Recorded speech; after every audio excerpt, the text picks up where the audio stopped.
And for today's video guys, ang auntie ko ay pumunta sa syudad sa amin dito sa Negros, sa Gihongan City. Siya lang mag-isa kasi ako kapoy ko guys. Kapoy ko guys. Ayan. Yan yung auntie ko pagpaglan. At dito napunabot na siya.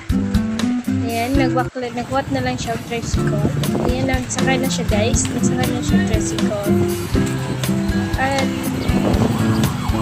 At dito na guys, nagwat na siya sa syudad sa Gihongan. Ayan, pumunta siya sa may tindahan. Ayan, may bibilihin siya guys. Ano kaya ito bibilihin niya guys? Ayan, marami ito guys po. Siya nang bilhin guys eh. Ayan, pumunta siya sa may, dun sa may dulo.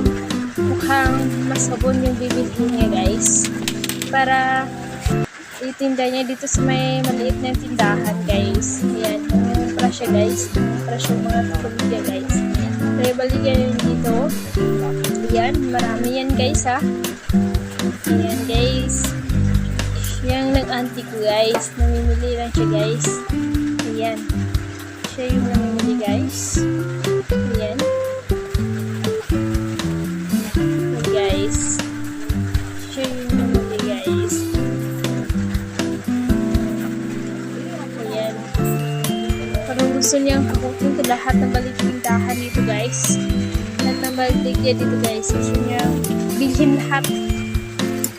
Kaso wala siyang pera guys eh. Para masya-short na to siya sa kanyang bibili guys. Ayan, pauwi na siya guys. Sakay na siya ng pick-up. Pick-up yung tawag sa amin dito. Ayan, pauwi na siya guys. At ito na yung naka-brown guys. Yan yung mama sa amin dito. Ayan, mamas. At ito naman, mamas coffee. Iced tea or kanang naka-green nga po guys is City Hall net sa amin sa dito sa Gihongan. At yan yung dito yung makmama yung yan yung 7-Eleven guys. Yan may nag-deliver guys. Sino kaya yan nag-deliver guys?